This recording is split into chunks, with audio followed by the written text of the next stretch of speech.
Hello hi అండి, welcome to my channel Anu vlogs.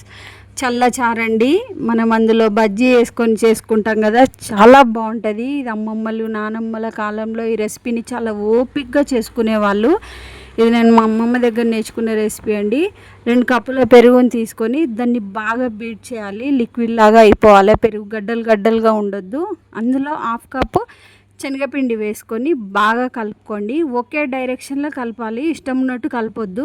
అలా కలిపిన తర్వాత మళ్ళీ అది థిక్గా అయిపోతుంది. మనకి ఎంత చారు క్వాంటిటీ అవసరమో అన్ని గ్లాసుల వాటర్ వేసుకోండి, ఓకేనా. నేనైతే 2 గ్లాసులు వేసుకున్నా. ఒకవేళ మీరు ఎక్కువ కావాలంటే కొంచెం ఎక్కువ పెరుగు తీసుకొని ఎక్కువ వాటర్ యాడ్ చేసుకోండి, ఓకేనా. నేను 2 గ్లాసుల వాటర్ తీసుకున్నా.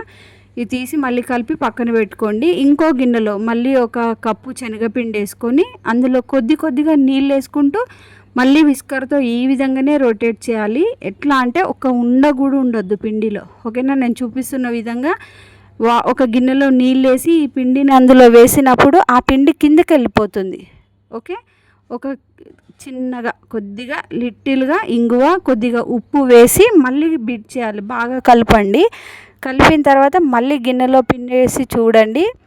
పిండి పైకి తేలేంత వరకు మనం కలుపుతూనే ఉండాలి, సాఫ్ట్గా అవ్వాలి, ఓకేనా. ఈ విధంగా సాఫ్ట్గా అయిన తర్వాత ఇది పక్కన పెట్టుకోండి. చూడండి, ఈ విధంగా సాఫ్ట్గా అయింది. ఇప్పుడు నేను వాటర్లో చూపిస్తున్నా, పైకి తేలింది పిండి. అట్లా పైకి తేలాలి. మళ్ళీ ఇది బాండీ పెట్టుకోండి, ఇది పక్కన పెట్టి ఒక కడాయి పెట్టుకొని ఆ కడాయిలో కొద్దిగా ఆయిల్ ఉండాలండి.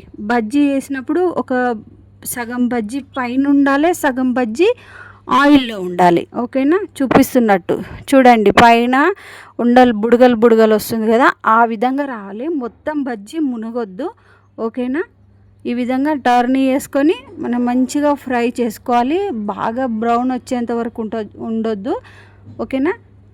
ఇంకో కడాయిలో మనం ఆయిల్ వేసుకొని కొద్దిగా ఓమా, జీలకర్ర, ఆవాలు, ఇంగువ, కొద్దిగా స్ప్రింగ్ ఆనియన్స్ ఇవన్నీ వేసి ఇందాక మనం చారు కలిపి పెట్టుకున్నాం కదా, వాటరు, పెరుగు, పిండి, ఈ 3 అందులో వేసేయండి, ఓకే.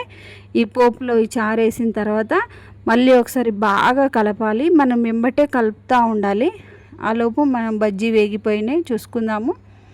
ఈ చారుని కలిపిన తర్వాత అందులో పసుపు, 2 స్పూన్ల కారం, 1 స్పూన్ ధనియాల పొడి, 2 స్పూన్ల ఉప్పు ఇవన్నీ వేసి బాగా కలపాలి. మళ్ళీ దానిలో ఒక మరుగు వచ్చేంత వరకు కలపండి.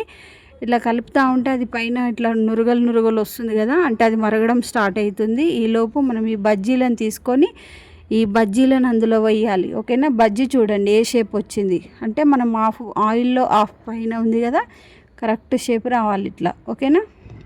అది మరిగేటప్పుడు ఈ బజ్జీలను తీసుకొని మనం ఈ చారులో వేయాలి, ఓకేనా. ఈ చారులో వేసిన తర్వాత ఒక 2 నిమిషాలు అట్లా మరగనివ్వండి. మళ్ళీ ఒకసారి నేను కొంచెం స్పైసీనెస్ తక్కువనే వేసిన, ఎందుకంటే తాగడానికి కూడా చాలా బాగుంటుంది టేస్ట్, ఓకేనా.